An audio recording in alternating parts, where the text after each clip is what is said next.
تو یہ ایک اعتراض بہت کیا جاتا ہے کہ اگر جانور کو ذبح کرنے کی بجائے اس کی قیمت ادا کر دی جائے تو یہ بہتر ہے۔ بعض لوگوں کا خیال ہے کہ اگر یہ پیسے جمع کر کے ساری دنیا میں جانور ذبح ہوتے ہیں، اگر ان پیسوں کو اکٹھا کیا جائے اور یہ کسی اچھے کام میں لگا دیں، کسی ہسپتال میں لگا دیں، کسی روڈ بنانے کے اندر لگا دیں، کسی اچھے ادارے میں دے دیں، تو یہ بہت زیادہ یعنی کہ فائدہ ہوگا۔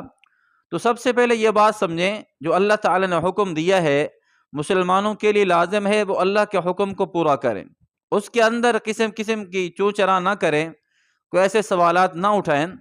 باقی یہ بھی ہے جو اللہ کا حکم ہوتا ہے اس کو بعین ہی اسی طرح پورا کرنا ہوتا ہے۔ مثلا اللہ کا حکم ہے نماز پڑھنا، تو ہم نے نماز ہی پڑھنی ہے۔ نماز کی جگہ پر پیسے دے دیں، صدقہ خیرات کر دیں تو یہ قبول نہیں ہے۔ اللہ کا حکم ہے روزے رکھنا، ہم نے روزہ رکھنا ہے، اس کی جگہ نماز نہیں پڑھ سکتے۔ نماز کا الگ حکم ہے، روزے کا الگ حکم ہے۔ اگر ایک بندے پر اللہ نے زکوٰۃ فرض کی ہے تو حکم ہے زکوٰۃ ادا کرو۔ اب ایک بندہ زکوٰۃ کی بجائے نمازیں پڑھ رہا ہے، نفلیں پڑھ رہا ہے، تو یہ اس کی طرف سے کفایت نہیں ہوگی، پیسے ادا کرنا، زکوٰۃ ادا کرنا ہی واجب ہوگا۔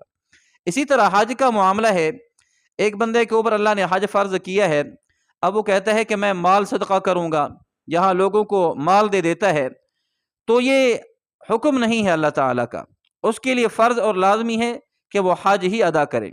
اسی طرح جب اللہ تعالیٰ کا حکم ہے جانور ذبح کرنا تو ہم نے جانور ذبح ہی کرنا ہے۔ جانور کی جگہ پیسے تقسیم کرنا یہ جائز نہیں ہے، بلکہ اللہ تعالیٰ سے ایک مقابلہ ہے۔ اللہ فرماتے ہیں جانور ذبح کرو اور ہم پیسے دینا شروع کر دیں، تو یہ کسی دلیل سے جائز نہیں ہے، بلکہ کچھ منافع بھی ہیں اس میں۔ اب ایک بندہ جانور ذبح کرتا ہے، خود بھی کھاتا ہے، سارے علاقے والے اس کو کھاتے ہیں۔ آج کے دور کے اندر لاکھوں کروڑوں مسلمان ایسے ہیں جو پورا سال گوشت نہیں کھاتے، لیکن قربانی والے دن اللہ تعالیٰ ان کو گوشت کھلا دیتے ہیں۔ اب منافع ہمارا ہے، اس لیے تو اللہ تعالیٰ فرماتے ہیں لَن يَنَالَ اللَّهَ لُحُومُهَا وَلَا دِمَاؤُهَا وَلَكِنْ يَنَالُهُ التَّقْوَىٰ مِنكُمْ۔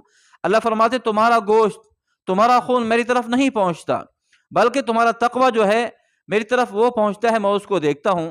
تو اس لیے اس کے فضائل بھی بہت زیادہ ہیں۔